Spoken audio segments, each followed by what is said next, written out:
Hi everyone, welcome back to Bentley House. Today we are back working in the cardboard house. If you're new to my channel, which there's quite a few new subscribers, so hello, thank you for joining. You may not recognize this project. I started this back in March of 2020. I think it was around March or April, and I realized that we weren't going to be leaving our house for quite some time. I had a lot of delivery boxes piling up, and I thought it would be really interesting to try and create a dollhouse out of household items. So this is what we have so far. We built the entire house and all the furniture. Everything's made from scratch. Nothing is laser cut or 3D printed. And I've really enjoyed this challenge, and I've really enjoyed also seeing all the cardboard things that you all have created. A couple things before we get started. I wanted to give you a greenery update because in one of the past videos I used items from my backyard to create some hanging herbs and a broom. This is what they look like now after being in my dollhouse for, I'll put it on screen, however long they've been in there, but they're holding up really, really well. I think we probably, after this episode, have maybe one more episode left on this house before I'm going to consider it complete. Don't worry, I am still planning on making things with cardboard and continuing to use recycled or reused materials because I find it really interesting and I think it's really fun. It's kind of a challenge to try and figure these things out, and I know a lot of you are enjoying it as well. So what we're working on today is something for the tower, which is right here. The second floor tower has been empty for quite a while. It's a room off of the main bedroom for Miss Periwinkle, and she needed a desk space or a study space. And so I am creating a desk and stool. And I also have one more thing that I'm creating towards the end of this video. It's kind of like a faux lamp to go on the desk, but fairy themed. If you're going to be making this along with me, you're going to want to download a pattern. I don't know if you can see that, but this pattern is in the description box below. If you go below the title, open up the box, there's going to be a link. And big thank you to Paula Storm for helping me out with these patterns. They look so much better when she makes them look so beautiful as opposed to my little scratchy drawings. In fact, all of my patterns in here have been provided for you. So if you go to the past videos, to the playlist, the Cardboard House playlist, which I'll put that in the description box as well, you can find all these patterns and make all these things for yourself. So with all that being said, let's get started. To start the desk, I have my pattern, and I'm going to begin by cutting 2 of these shapes. 1 of these shapes and 2 of these smaller rectangles. For these shapes specifically, it's very important that you look on the pattern for the way that the corrugation of the cardboard should be running. This is because I'm going to be marking slits in the cardboard that's going to allow it to bend and curve. To do this, I'm just cutting through the top layer of the cardboard, and I'm going along with the direction of the corrugation. When I cut enough slits, it will easily curve just like this. I'm going to do that for all of these pieces. Again, on the pattern, it tells you what direction the corrugation should be running, and you need to cut slits in that same direction. I avoided cutting on the top part of this arch just because it's a little bit of a weak point, but I did cut on either side so that the desk can be rounded. This is because it's going into my round tower, so that's the idea behind this. I'm using hot glue to put all of these pieces together. To begin, I'm grabbing one of the short rectangles and adding hot glue on one of the long sides.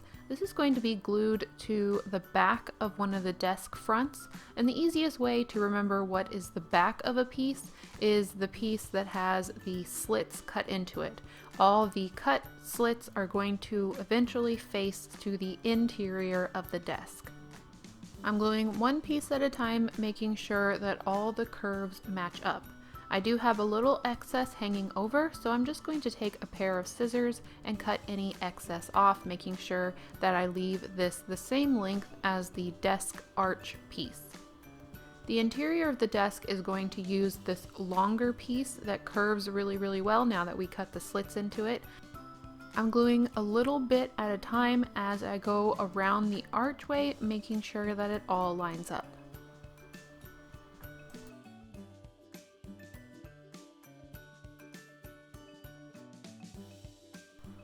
This piece will also have some excess cardboard once it is glued down, so just chop that off with some scissors.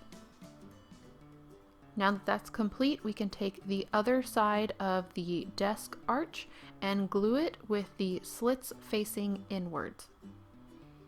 Again, I'm going to go very slow with this, starting on one side of the desk, adding hot glue, making sure that everything lines up. Because it's cardboard, you can kind of bend it and shape it, but if things don't line up absolutely perfectly at this point, there is a point where we use some joint compound and you can kind of fill in those little imperfections. But getting it as close as possible now will really help the end product look good.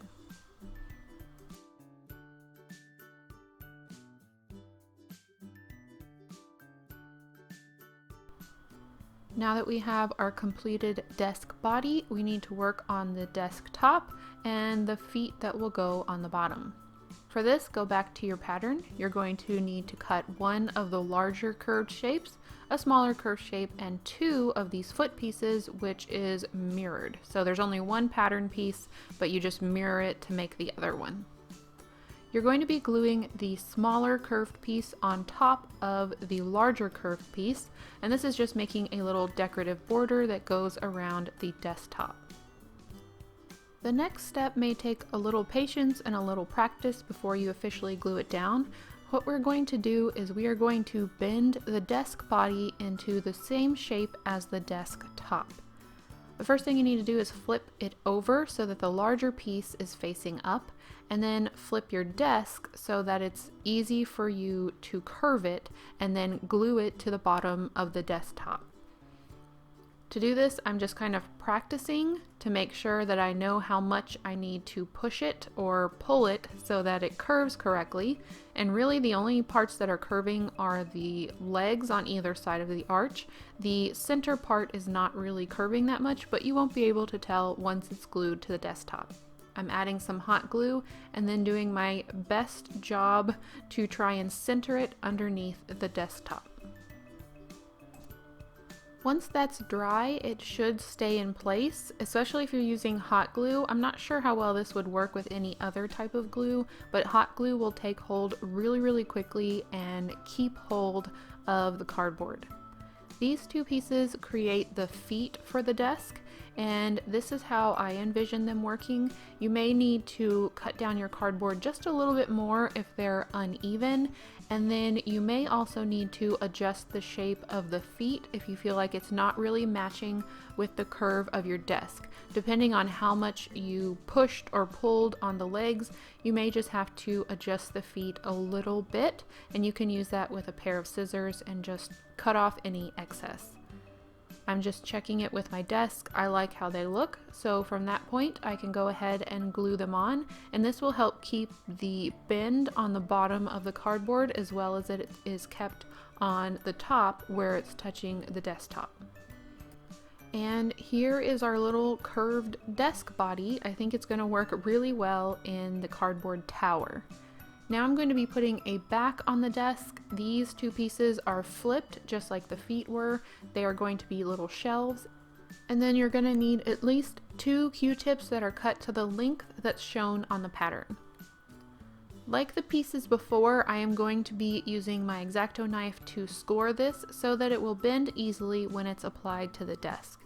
This is the last piece that will have to be scored.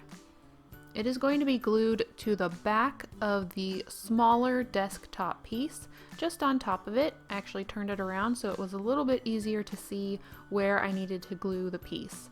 Once it's glued, this is how it looks. This piece is going to create the surface on which I need to glue these little shelf pieces. You can actually create your own shaped shelf. I did it this way, and I think it kind of gives it like a bat type look to it, but you can kind of create your own shapes, whatever type of shape you want your shelf to be. I went with this more triangular shape, and then I just glued it on top of the pieces that were sticking up on the previously glued piece. And because I'm using hot glue, they pretty much stay on their own, but I knew if they were going to have a long life as a miniature, I needed to support them with some extra supports.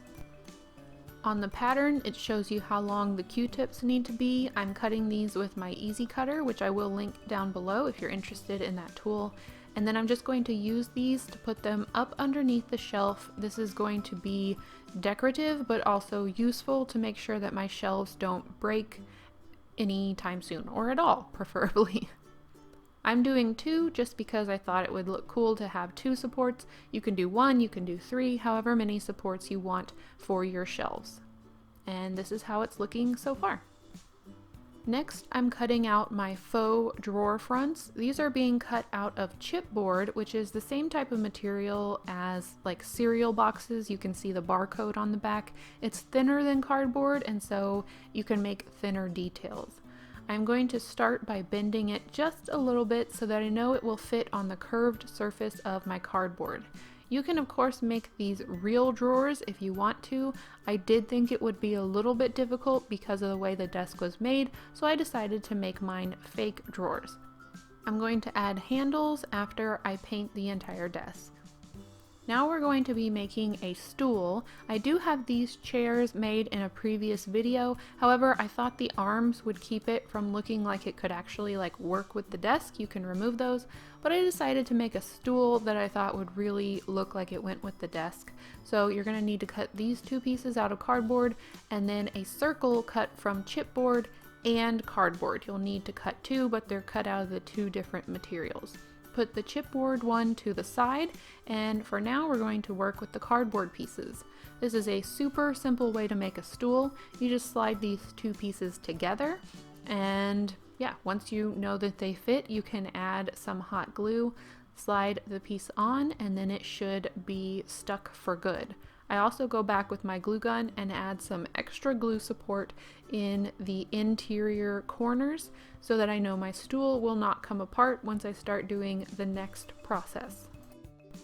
The next part is even easier. You just add glue to the top of the stool support and then glue it to the underside of the circle, and there you go. You have a very simple stool that we will later on upholster. So here are the 2 pieces completely finished. Well, the cardboard part is finished, but if you've been following along, you know that we have another step that we need to do to kind of strengthen these pieces and make sure that they don't actually look like they're made out of cardboard. You can still see all this exposed corrugation on the edge of the desk, so I'm going to take some joint compound. This is the brand that I use. I know that there's different brands in different parts of the world, but this one has been working for me, and I'm just going to take a tool, dip it into the joint compound, and spread it along the edge, making sure that I fill in all of that corrugation. This process does take quite a while, especially on this piece that has quite a bit of it showing, but it will be worth it in the end so that you're kind of disguising that this is a miniature made from cardboard. These are all the spaces that I ended up filling with the joint compound. You can also fill in some gaps if you felt like your piece didn't go together as perfectly as you would have liked. Don't forget to do the stool as well. After it's dry, I'm using some sandpaper to sand it down. It can get a little bit lumpy, and sanding it is the perfect way to make it as smooth as possible. I'm doing this for both the desk and the stool.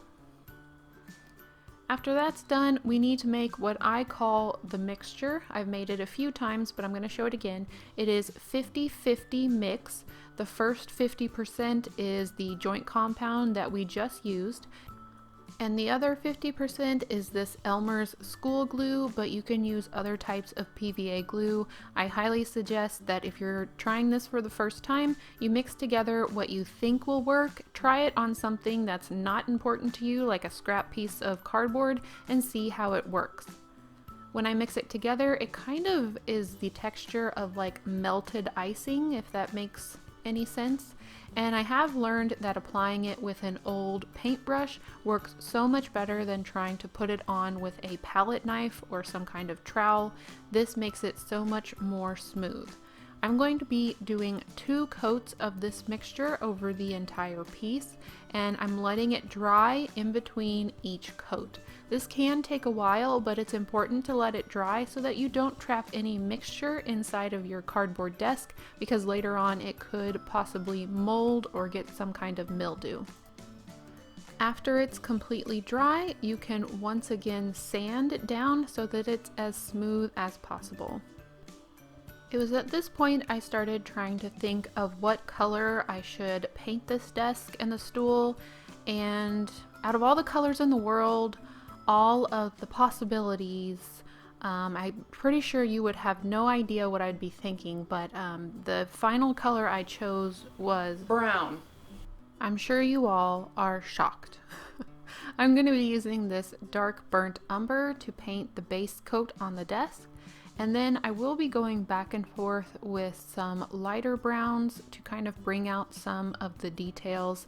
And I don't really go into great detail here because I've painted everything else in this house brown, and I've done some similar techniques. It's really fun to play around with the different tones and try to get different effects that look like wood, and just going back and forth with the light brown and the dark brown, you end up coming up with something that's kind of varied. And to be honest, I did have a little bit of problems with this one, and I eventually end up with something I like, but it's been a while since I painted something brown. I need to get back into the practice. Now we're going to upholster the top of the stool. You'll need a scrap of fabric, a cotton ball, and of course the chipboard piece that's the same size as the top of the stool. We're going to unwrap the cotton ball, and this is what we're going to use to create the stuffing for the upholstery. And I'm just going to lay down a little bit of glue on top of the chipboard piece, and then lay the cotton ball on top of the glue. And I'm going to do this, I think I did 3 layers on mine. You can kind of do it as much as you want, depending on how fluffy you want your stool to be. Then I'm going to cut off any excess cotton that's sticking outside of the circle so that I have a upholstered, well, it's not upholstered yet, but I have a fluffy bit of cotton on top of the stool. To upholster the stool, I'm just going to place the cotton side down on the back of the fabric. I'm going to cut around it to get rid of as much excess fabric as I can, and then I'm going to fold it over and glue as carefully as I can until I have a rounded cushion. I'm using hot glue for this, but you can use other types of glue. I just try with the hot glue to make sure that it is flattened out, so I use the nozzle to kind of mush it down, and that keeps it from getting too bulky.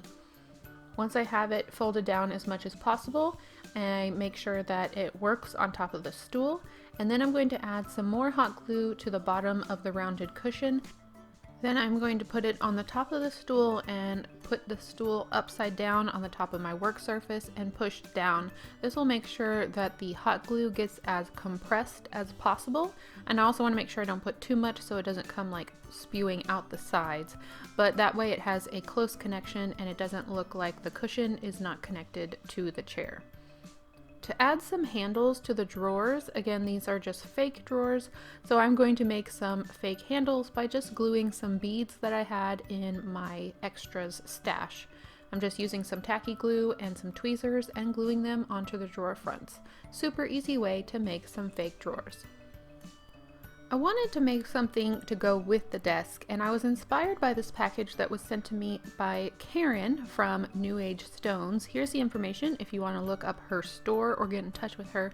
She sent me this large bag of Tibetan quartz, and I thought I could use it to make a fairy lamp. So it's going to be kind of a fake lamp, but made with these crystals, and I think they're so cool, and I think it's just kind of right up the alley of a fairy to use maybe a glowing crystal for illumination. Now, because this is the cardboard house and it's based off using some homemade items, I wanted to try and make a fake crystal in case you don't have access to crystals yourself and still want to make the lamp I'm about to make.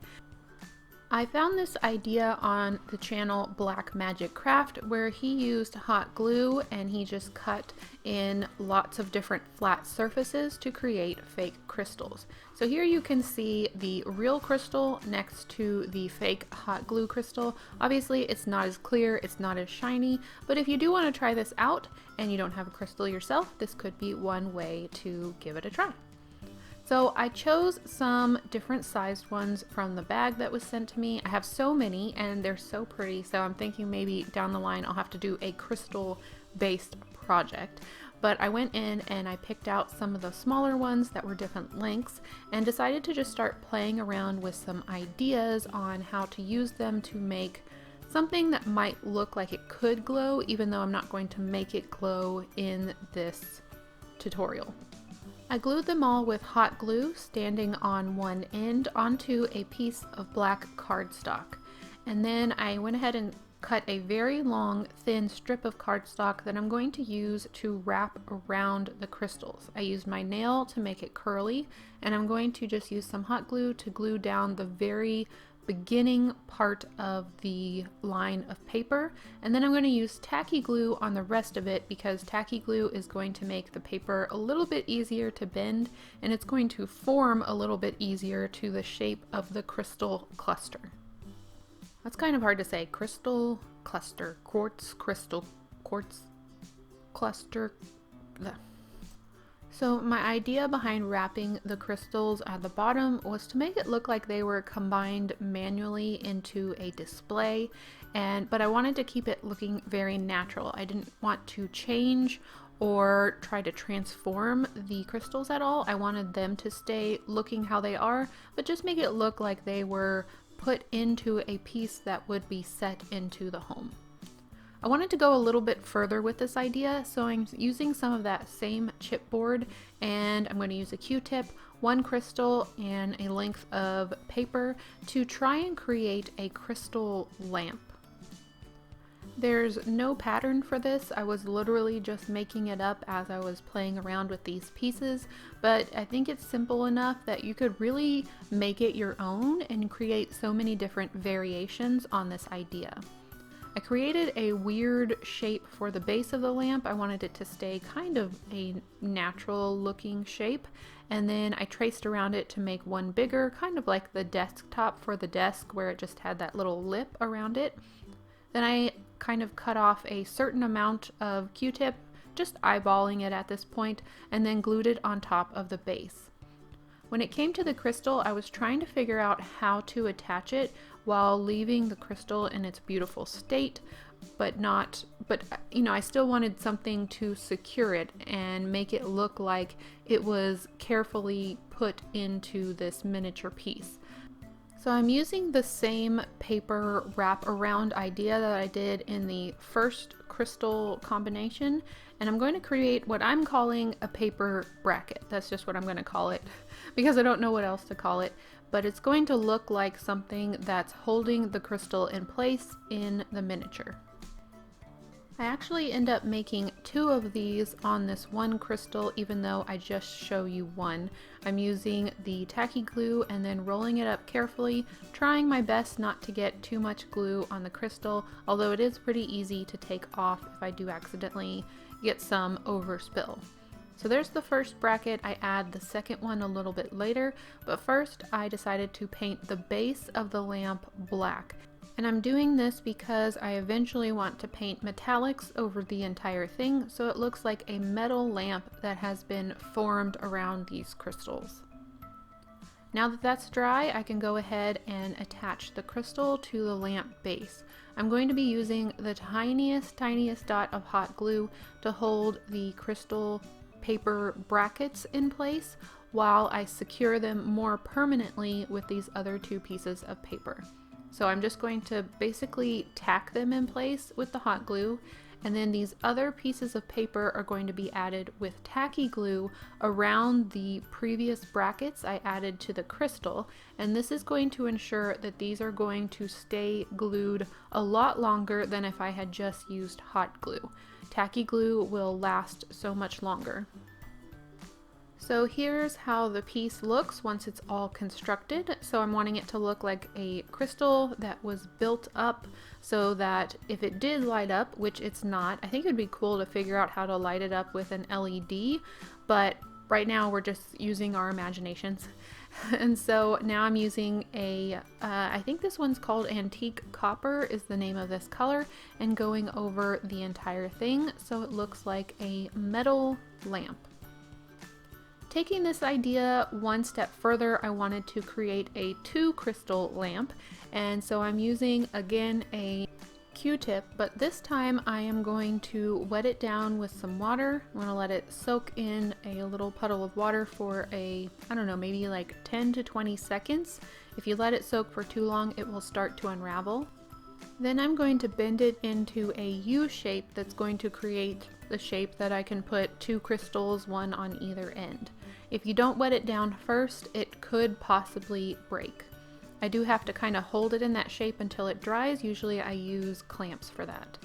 Now I have attached it to a base similarly to the way I did before, except this time I put a little paper over the interior of the U. And then I'm just going to attach the crystals like I did before. These just have one bracket. They're a little bit smaller, so I felt like it could handle holding those pieces.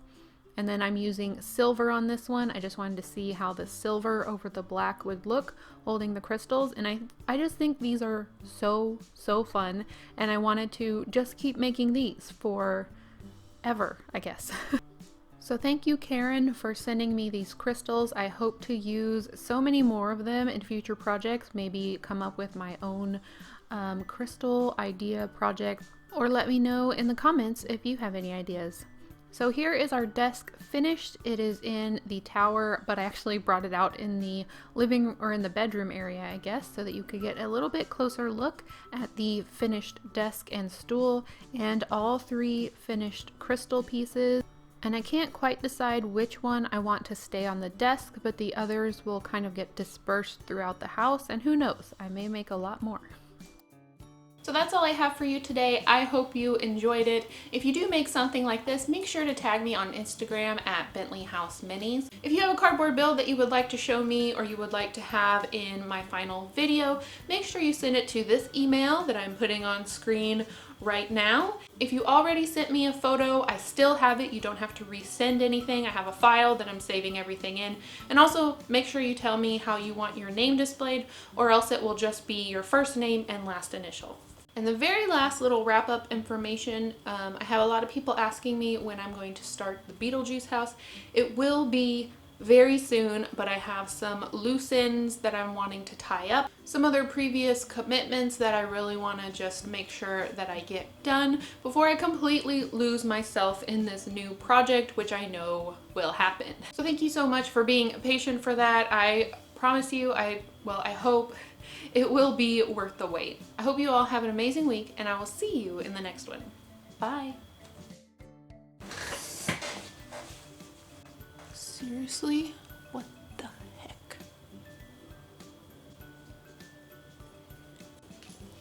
Maybe? Just stay on this side. Don't go over here. Stay on this side.